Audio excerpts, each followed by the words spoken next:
বড় ভাইদের সাথে অনেক মজা করছি, দুষ্টামি করছি। এখন আমরা চলে যাচ্ছি বুট দেখতে। তো সবাই চলো। গাইস, এটাই আমাদের বুট। এখানেই আমরা 2 দিন থাকবো। বুটটা কেমন হয়েছে কমেন্টে জানিয়ে যাও। গাইস দেখেন বুটের ভিতরের যে ভিউ, মাথায় নষ্ট মামা। আমরা এখন রওনা দিচ্ছি টাঙ্গর হাউস। এখন দেখা হবে ওই পারে গিয়ে। সবাই চলেন। গাইস, এমন একটা ভিউয়ে যদি খাবার খাওয়া যায় তাহলে মন চাই যে সব খায়া লাইতে। মজা পায়া এরুম বাই খাইতেছে। দেখ দেখ কি খালি বানাই আলছে। Wow, nice, very nice, beautiful. আমার ভাইয়ের জন্য আমি এটা দেখছি না।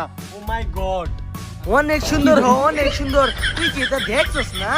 না বেটা, আমি ভাইয়ের হাতে করে আজকে দেখছি। আল্লাহ, দেখতে দেখতে আমরা ওয়াচ টাওয়ারের কাছাকাছি চলে আসলাম। ফাইনালি আমরা স্যুট বুট পরে লেডি। ওয়াও, এখন আমরা একটা ছোট নৌকা দিয়ে ঘুরতে চলে যাইতেছি। মুজামেল, তুই যে এখানে ঘুরতেছস, তোর কেমন ফিলিংস? আরে ভাই, অস্থির হেমুগা ইন্ডিয়া। ও নামি হেন গিয়া মুদির লগে দেখা করাম। এ হচ্ছে ওয়াচ টাওয়ার। এখানে আমরা গেলাম না, এনো বেশি লোক। এখন চলে যাব আমরা সামনে, যে হাতার মাতার পারাম। এনো অনেক মজা, অস্থির মজা। এখন আমরা গাছের